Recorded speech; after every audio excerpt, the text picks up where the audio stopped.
لبنان میں حزب اللہ رہ گئی،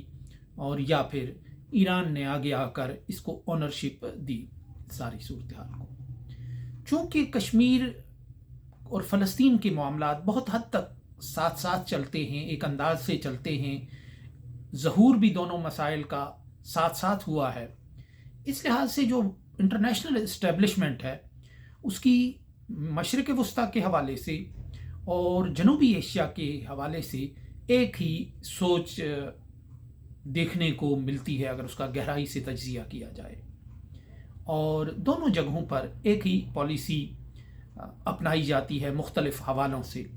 اور اگر اس میں کوئی کمی رہتی تھی تو 9/11 کے بعد بھارت نے اسرائیل کو مشترکہ دشمن اور مشترکہ دشمن کا شکار اور مشترکہ ذہنیت کا شکار ہونے کا جو ایک رشتہ جوڑا اسرائیل کے ساتھ، تو وہ کمی اس سے پوری ہوگی۔ انہوں نے کہا کہ جس طرح کے حالات کو، اگر آپ اس دور کے اخبارات کا مطالعہ کریں تو جس طرح کے حالات کا اسرائیل کو سامنا ہے، جس ذہنیت کا، جس شدت پسندی کا، جس بنیاد پرستی کا، بالکل بھارت اسی ذہنیت اور اسی بنیاد پرستی کا شکار ہے کشمیر کے حوالے سے۔ تو یوں ایک ایسا کیمپ ڈیوڈ طرز کا ایک بلو پرنٹ ہمیشہ سے پاکستان کے لیے، جنوبی ایشیا کے لیے موجود رہا ہے ٹیبل پر، اور اس میں سوائے اس کے کہ پاکستان اس تحریک سے کشمیریوں سے ڈسٹینس کر لے، بالکل اسی طرح مصر کی طرح گیو اینڈ ٹیک کر لے اپنے معاملات تجارت کی بنیاد پر، باقی چیزوں پر کی بنیاد پر وہ اپنے معاملات حل کرے، لیکن اس تحریک سے، وہ اس موومنٹ سے، کشمیریوں کے جذبات سے، کشمیریوں کے احساسات سے الگ ہو جائے، یہ ہمیشہ سے ایک مطالبہ رہا ہے۔ پرویز مشرف کے دور میں چونکہ وہ اس راہ پر آگے بڑھ رہے تھے، تو ایک وقت ایسا آیا کہ جب انہوں نے غالباً CNN کو یا بھارت کے کسی چینل کو انٹرویو دیتے ہوئے یہ کہا تھا کہ اگر بھارت کچھ بنیادوں پر کشمیر کے معاملات طے کرنے پر آمادہ ہو جائے تو پاکستان سری نگر سے اپنے دعوے سے دستبردار ہو سکتا ہے، اور سری نگر پر اپنے دعوے سے دستبرداری کا سوائے اس کے اور کوئی مطلب نہیں تھا۔ مطلب اگر پاکستان دعویٰ بھی کرتا رہے عملی طور پر تو 77 برس کا عرصہ گزر گیا، اس سے کچھ نہیں ہوا، لیکن جو قانونی اس کا پہلو ہے، جو اقوام متحدہ میں یہ سارا معاملہ اس وقت موجود ہے، تو اس کی یہی بنیادیں ہیں۔ عملاً پاکستان کچھ کرے یا نہ کرے، خرابی پیدا کرے، اچھائی پیدا کرے، مصلحت کوشی کا اختیار کرے، لیکن قانون ہے، اور جو ضابطے ہیں وہ ضوابط ہیں بین الاقوامی طور پہ، تو وہاں اس چیز کی بڑی اہمیت ہے۔ تو یہ جب اس طرح کی باتیں ہونے لگیں تو پھر یہی نتیجہ اخذ کیا جا رہا تھا کہ وہ جو کیمپ ڈیوڈ طرز کا معاہدہ یہاں کروانا ہے، اس پر پاکستان نے اس پر رضامندی ظاہر کی ہے کہ وہ خود کو الگ کرے گا، اور بھارت کو سری نگر کی حکومت کے ساتھ ڈیل کرنے کی آزادی ہوگی۔ یہ اس دور کی بات ہے، اب تو سری نگر کی حکومت کا ناک نقشہ ہی انہوں نے تباہ کر دیا، بگاڑ کے رکھ دیا۔ اس وقت بہرحال وہ ایک متنازع علاقے کی ایک جیسی تیسی ایک اتھارٹی کے طور پر موجود تھی، یعنی جیسے اوسلو معاہدے میں پھر رام اللہ کی جو حکومت تھی، یعنی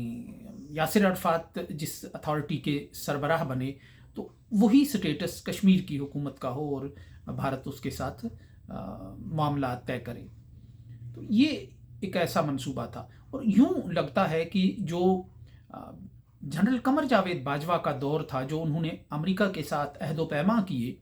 ان کے بارے میں وقتاً فوقتاً بہت سی چیزیں سامنے آ رہی ہیں۔ ایک تو حامد میر صاحب کی اور نسیم زہرا صاحبہ کی جو گواہی ہے کہ وہ یہ کہتے تھے کہ کشمیر کو بھول جائیں۔ پھر مشاہد حسین سید ایک باخبر تجزیہ نگار ہیں اور ایک باخبر شخصیت ہیں پاکستان کی، انہوں نے ایک بار پھر یہ بات کہی ہے کہ جو پچھلی انتظامیہ تھی یا جو حکومت تھی یا جو قمر جاوید باجوہ صاحب تھے، انہوں نے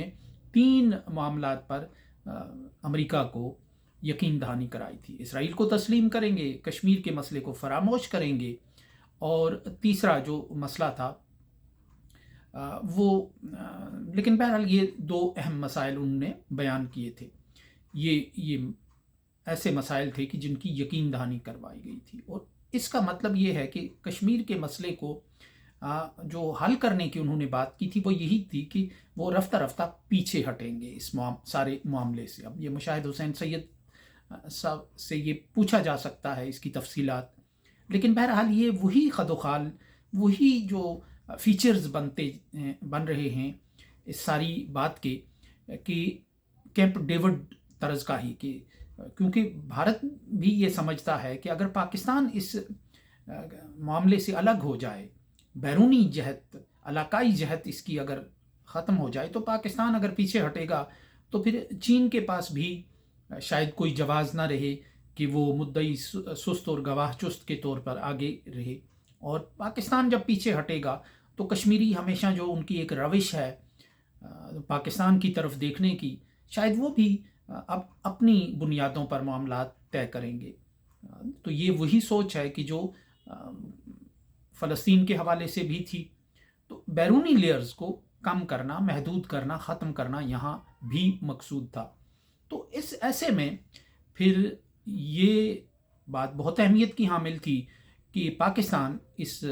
معاملے سے الگ ہو جائے. اور یہی وہ بات تھی کہ جب 5 اگست 2019 ہوا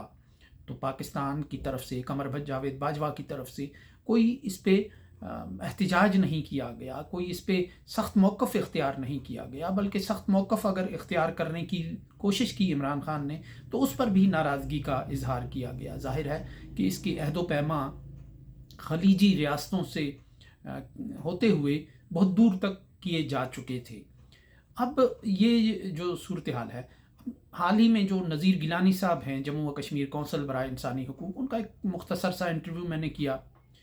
تو اس میں بھی انہوں نے بھی یہ بات زور دے کر کہی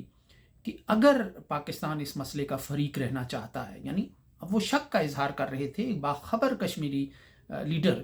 کہ اگر پاکستان اس مسئلے کا فریق رہنا چاہتا ہے تو ٹھیک ہے، ورنہ کئی اور فریق سامنے آئیں گے. جیسے کہ فلسطین کا مسئلہ کسی نے نہیں اٹھایا لیکن ساؤتھ افریقہ سے ان کو مدد ملی، اور ساؤتھ افریقہ نے اٹھایا، کسی مسلمان ملک کو یہ ہمت نہیں ہو سکی.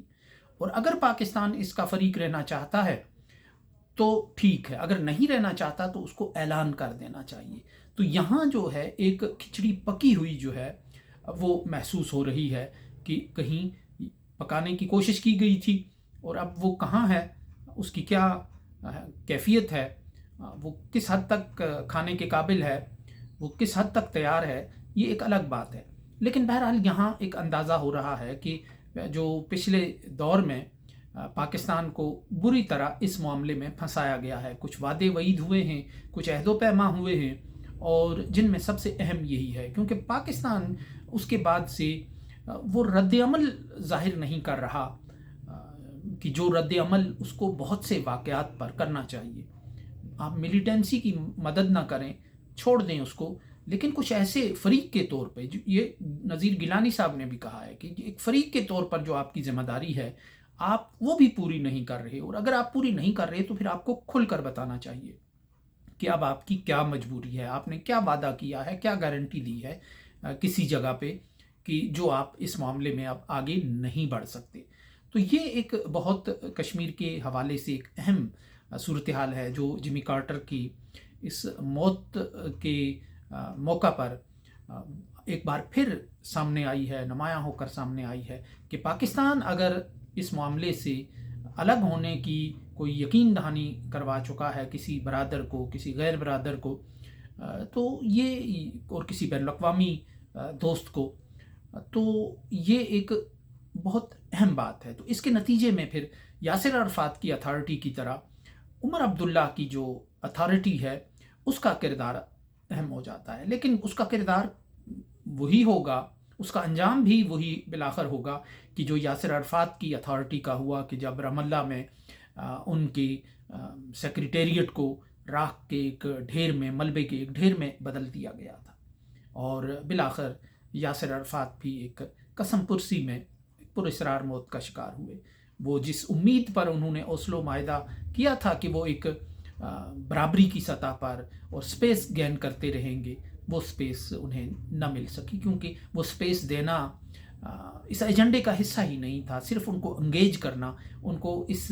دائرے کے اندر لانا، ان کو کچھ حدود و قیود کا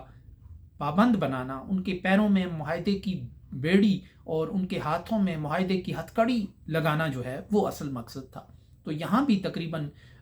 عمر عبداللہ اگر اپنی سوچ پر اور کشمیریوں کے عمومی رجحانات اور مقبول جذبات پر اصرار کریں گے تو پھر ان کا انجام بھی اپنے دادا شیخ عبداللہ کی طرح وہ ہو سکتا ہے کہ جب انہیں وزیر اعظم کے عہدے سے ہٹا کر قید کر دیا گیا تھا 1952-53 میں۔ تو یہ ایک بہت اہم بات ہے اس موقع پر کہ کیا پاکستان اس راہ پر چل پڑا ہے، کیا جنوبی ایشیا کا کیمپ ڈیوڈ ہو چکا ہے اور اب اس پر عمل درآمد رفتہ رفتہ ہو بھی رہا ہے اور ہونا باقی ہے، اور پاکستان اس عمل کو اگر کوئی ایسی یقین دہانی کرا چکا ہے تو اس کو ریورس کس طرح کر سکتا ہے اور کیا ریورس کر بھی سکتا ہے، کہ یہ ایک اہم سوال ہے اور بہت مشکل صورتحال ہے پاکستان جیسے ملک کے لیے کہ جو رحم و کرم پر ہو معاشی لحاظ سے اور جس کو اب اپنی دفاع کے بھی لالے پڑے ہوئے ہوں، تو اس کے لیے ایسی گارنٹیز کو، ایسی پالیسیز کو، ایسے کارڈز کو کہ جو کیے جا چکے ہیں اس سے پیچھے ہٹنا اتنا آسان نہیں ہوگا۔ سو اس کے ساتھ ہی اجازت دیجیے، اللہ نگہبان۔